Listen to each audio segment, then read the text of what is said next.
Guys good morning. মই এতিয়া আপোনালোকৰ আছোঁ লাচিত বৰফুকনৰ সমাধিক্ষেত্ৰ যোৰহাট। এয়া আপোনালোকক দেখাই দিছোঁ আমাৰ ৰাষ্ট্ৰীয় বীৰ মহাবীৰ লাচিত বৰফুকনক ইয়াতে সমাধিস্থ কৰা হৈছিলে। এইটো হ'ল সমাধিক্ষেত্ৰ। ইয়াতে আপোনালোকক আৰু মই দেখাই দিম কেইমাহমান পূৰ্বে আপোনালোকৰ প্ৰধানমন্ত্ৰী নৰেন্দ্ৰ মোদীয়ে আপোনাৰ 125 ফুট উচ্চতাৰ প্ৰতিমূৰ্তি উন্মোচন কৰিছিলে। ইয়াতে এই ঠাইতে উন্মোচন কৰিছিলে। আপোনালোকৰ প্ৰতিমূৰ্তিটো দেখা পাব। এইটো দেখিছেনে প্ৰতিমূৰ্তি, এইখিনিতে দেখা পাব। এইটো আপোনাৰ প্ৰতিমূৰ্তি আপোনালোকৰ ইয়াতে উন্মোচন কৰিছিলোঁ। মই প্ৰতিমূৰ্তিৰ ওচৰলৈকেও নিবলৈ ট্ৰাই কৰিম। তো এইখিনিতে এটা ইনফৰমেশ্যন দি দিওঁ। বহুতে জানে বাৰু আৰু বহুতৰ জ্ঞাতও নহয় কথাটো। তো নেশ্যনেল ডিফেন্স একাডেমীৰ বেষ্ট কেডাৰজনক মহাবীৰ লাচিত বৰফুকন এৱাৰ্ডেৰে আপোনালোক সন্মানিত কৰা হয়। তো এই কথাটো হয়তো আমাৰ বহুতো অসমীয়া মানুহো নাজানে। আৰু ইভেন ইমানখিনি তেওঁ ইমান সাহসী পৰাক্ৰমী বীৰ আছিলে। তেওঁক ৰাষ্ট্ৰীয় পৰ্যায়ত ইমান এটা নাম দি আছে, কিন্তু অসমৰ বহু মানুহে তেওঁৰ বিষয়ে জানিব নিবিচাৰে বা নাজানে। কোনো বাহিনীত আমাৰ নহয় গোটেই জাতিটোৰে কোনো বাহিনীত অলপ ভুল আছে, কিন্তু ক'লে হয়তো অলপ একপক্ষীয়ভাৱে কোৱা হ'ব।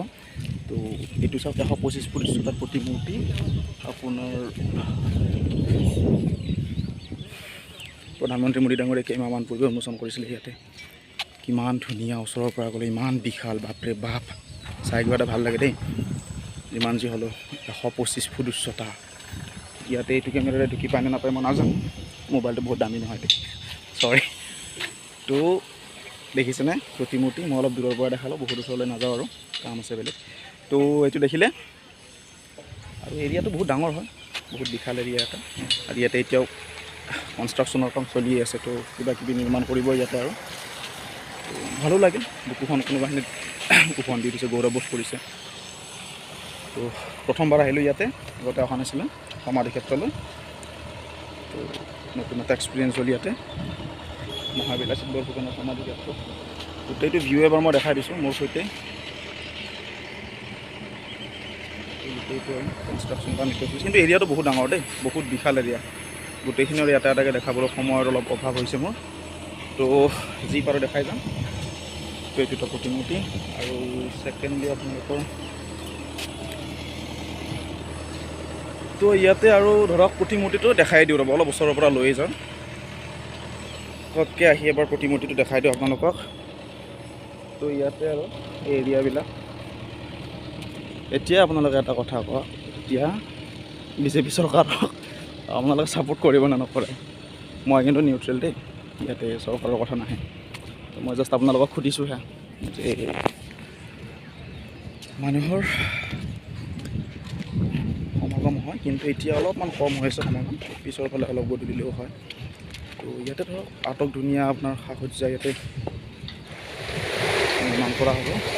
ধুনীয়া বনাই আছে বাৰু, বহুত কৰ্মচাৰী কৰ্মৰত অৱস্থাতে আছে। দেখাই যাবলৈ চেষ্টা কৰিম গোটেইটো এৰিয়া। প্ৰতিমূৰ্তিটো ঘট ইমান বিশাল,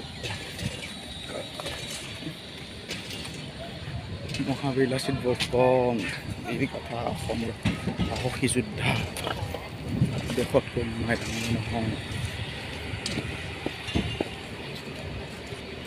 এতিয়া বাৰু এটা বেলেগ ট্ৰেণ্ড চলি আছে, দেশতকৈ কোনোবা কিবাহে ডাঙৰ নহয় বুলি কিবা এটা চলি আছে।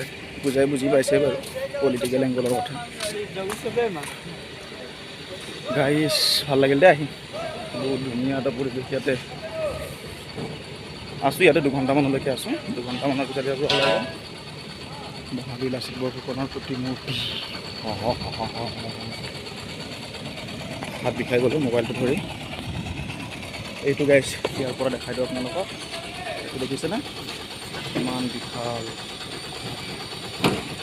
ভাল লাগে দেই কিবা এটা।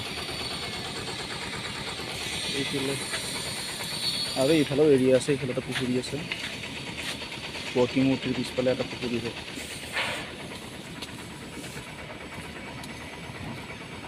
কোন কোন আহিছিলে আগতে জনাব, কোনে কোনে আগতে চাই গৈছিলে। ইয়াতে প্ৰতিমূৰ্তি উন্মোচন কৰিব হ'ল বাৰু কেইমাহমান, মোদীয়ে উন্মোচন কৰিছিল যিহেতু। এইটো পুখুৰী হাতখন বিষাই গৈছে গাইছ। তো এবাৰ প্ৰতিমূৰ্তিটো আপোনালোকক দেখাই দিছোঁ ভালকৈ, দেখিছে? সামৰিম আৰু ব্লগটো। এইটো প্ৰতিমূৰ্তি, এইটো এইটো দেখাই দিছোঁ এবাৰ পুৰা তলৰ পৰা। Bye bye guys, love you all.